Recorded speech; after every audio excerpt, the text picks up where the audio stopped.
PR কোত্থেকে আসে, দেখতে সাদা না কালো, আমরা তো চিনি না। ভাই, এরকম ব্যক্তি যারা এই ধরনের বক্তব্য দেয় তাদের রাজনীতি করার কোনো প্রয়োজনই আমি দেখি না।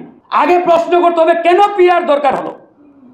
কারণ একটাই, এই 54 বছর খাতা কলমে 12 বার নির্বাচন হয়েছে বাংলাদেশে, 12টা জাতীয় নির্বাচন হয়েছে। এই 12টা নির্বাচন নিয়ে অনেক প্রশ্ন, অনেক আলোচনা। অনেকেই বলেন কেয়ারটেকার গভর্নমেন্টের আন্ডারে যে 4টি নির্বাচন হয়েছিল সেই 4টি নির্বাচন তুলনামূলকভাবে ভালো হয়েছিল, এটা আমরাও বিশ্বাস করি। আবার একই সাথে বলতে হয় 2008 সালের নির্বাচনও কিন্তু কেয়ারটেকারের আন্ডারে ছিল নাকি? কিন্তু ওই নির্বাচন কি ফ্রি অ্যান্ড ফেয়ার হয়েছে? হয় নাই। তার মানে এই 54 বছরে যে 12টি নির্বাচন হয়েছে, কোন নির্বাচনকে আমরা ফ্রি অ্যান্ড ফেয়ার শতভাগ বলতে পারি না। সবগুলো নির্বাচনেই ত্রুটি ছিল, সবগুলো নির্বাচনেই বড় ধরনের গলদ ছিল। এই যে 12টি নির্বাচন, এই 12টি নির্বাচন কোন পদ্ধতিতে হয়েছে? হয় ওয়েস্টমিনিস্টার সিস্টেম বা সংসদীয় পদ্ধতিতে, নয়তো ওই আমেরিকান ফর্মুলা। RICL TMX, যুগের পর যুগ স্থাপনা থাকে মজবুত। আমাদের প্রেসিডেন্সিয়াল সিস্টেমে নাকি? এই দুটো পদ্ধতিতেই তো বিগত 12 বার যারা ক্ষমতায় আসছেন তারা দেশ চালিয়েছেন। তো এই যে প্রেসিডেন্সিয়াল সিস্টেম বলেন, ওয়েস্টমিনিস্টার সিস্টেম বলেন, কোন সিস্টেম তো আসলে জনগণকে জনগণের বাংলাদেশ উপহার দিতে পারে না। এই জন্যই কিন্তু আজকে এই ডিমান্ড ক্রিয়েট হয়েছে যে আমাদের নতুন পদ্ধতি দরকার, নতুন সিস্টেম দরকার। সেই সিস্টেমটা কি? আমরা আজকে পিআর বলছি।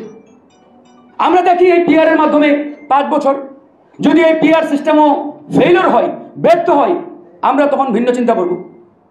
কিন্তু তা না বলে ঢালাও হবে এটা সেটা। কেউ কেউ আবার বলছে পিআর নাকি বাংলাদেশের জনগণ স্বপ্নেও কোনোদিন দেখে নাই। What a bullshit question! চিন্তা করেন। অথচ বিগত সময়ে কিন্তু বাংলাদেশে পিআর এক্সিস্ট ছিল।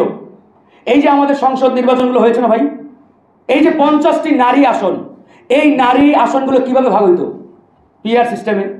তার মানে যে দল যত আসন পাবে সেই আসন অনুপাতে তাকে নারী এমপি দেওয়া হবে নাকি?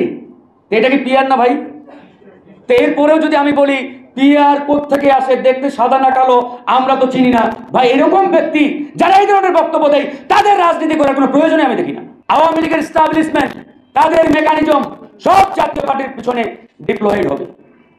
অনেকেই বলার চেষ্টা করে যে এটা তো ডেড হর্স, জাতীয় পার্টি নিয়ে মাথা ব্যথা নাই, এটা নিয়ে ভাববার সময় নাই। যারা জাতীয় পার্টি নিয়ে কথা বলে এরা নির্বাচন বিলম্বিত করার পায়তারা করছে।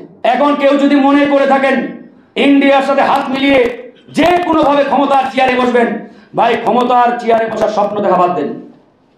ক্ষমতা একটা পিচ্ছিল জিনিস। ক্ষমতার চেয়ারে বসবেন, কিয়ামত পর্যন্ত থাকবেন, এত সহজ নয়। হাসিনাও মনে করেছিল আমৃত্যু ক্ষমতায় থাকবে, থাকতে পেরেছে। হাসিনার এত বিশাল সাম্রাজ্য, বিশাল এস্টাবলিশমেন্ট, পুলিশ প্রশাসন, আর্মি, এভরিথিং তার নিয়ন্ত্রণে ছিল, তার মতো ঢেলে সাজিয়েছে। তো এরকম একটা সাম্রাজ্য ভেঙে চুরমার করে দিয়েছে এদেশের ছাত্র জনতা।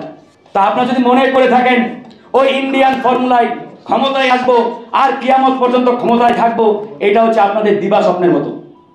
আপনারা এখনো ঘুমের ঘরে রয়েছেন। চিন্তায় পরিবর্তন নিয়ে আসেন, পরিকল্পনায় পরিবর্তন নিয়ে আসেন। এদেশের মানুষ আর কোনোদিন ইন্ডিয়ান কোন পরিকল্পনাকে এই বাংলাদেশের মাটিতে বাস্তবায়ন হতে দেবে না ইনশাআল্লাহ। আওয়ামী লীগ যেসব অপরাধী, ঠিক একই অপরাধী তো জাতীয় পার্টি 14 দল সবাই অপরাধী। তাহলে আপনি আওয়ামী লীগের কার্যক্রম নিষিদ্ধ করলেন, জাতীয় পার্টিকে এখনো সেনা প্রোটোকলে পাহারা দিচ্ছেন। এর কারণটা কি? কারণটা পরিষ্কার। কারণ ইন্ডিয়া থেকে সিগন্যাল, জাতীয় পার্টিকে ব্যান করা যাবে না, অফিস পাহারা দাও। তা না হলে আজকে দেখেন একটি দলের প্রধানের উপরে নারকীয় তাণ্ডব চালানো হলো আমাদের কার্যালয়ের সামনে এসে। আজ পর্যন্ত একটা অপরাধীকে গ্রেফতার করা হয়নি। কার হামলা চালিয়েছে? ভিডিও, লাইভ, সব জায়গায় পরিষ্কার। শুধু পুলিশ না, আর্মির নেতৃত্বে হামলা হয়েছে, বোল্ডলি বলতে হবে। অনেকেই বলার চেষ্টা করে আমরা এখন সংবিধানের মধ্যে ঢুকেছি, সংবিধানের মধ্য থেকে এইসব করা যাবে না। যখন আমরা প্রশ্ন করলাম সংবিধানের মধ্যে ডক্টর মোহাম্মদ ইউনূসের সরকারের নাম কোথায়, তারা উত্তর দিতে পারে নাই। সংবিধান মানে তো 3 মাস আগে নির্বাচন হওয়ার কথা ছিল, অলরেডি 1.5 বছর হয়ে যাচ্ছে, উত্তর দিতে পারে না। যখন জুলাই সনদ নিয়ে কথা বলি তখন এই টাল বাহানা, নানান বাহানা শুরু হয়ে যায়, এটা সেটা ইত্যাদি। জুলাই সনদ নিয়ে আর বিন্দু পরিমাণ ছাড় দেওয়া হবে না। অলরেডি ঘোষণাপত্রে তারা একটা শুভঙ্করের ফাঁকি আমাদের সামনে অলরেডি হাজির করেছে। জুলাই সনদ নিয়ে আমরা আর ছাড় দেব না। এই জুলাই সনদের আইনি ভিত্তি লাগবে এবং জুলাই সনদ অনুযায়ী আগামী নির্বাচন হতে হবে। এই জুলাই সনদ অনুযায়ী যদি সরকার মনে করে আগামী ডিসেম্বরে নির্বাচন, আমাদের কোনো আপত্তি নেই, তবে এই সনদ অনুযায়ী নির্বাচন দিতে হবে, এর বাইরে যাওয়ার আর কোনো সুযোগ নেই। এটা নিয়ে ইতিমধ্যে অনেক রাজনৈতিক দল একমত।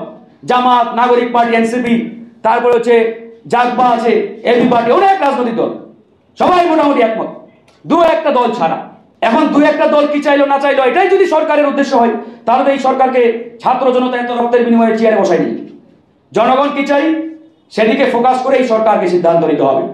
এই বিষয়ে আমরা একমত। এ বিষয়ে আগামীতে হয়তো আন্দোলন সংগ্রামও হতে পারে, যদি সরকার জনগণের অভিপ্রায় বাস্তবায়ন করতে টালবাহানা করে, তাহলে আমরা রাজপথকেই বেছে নিব।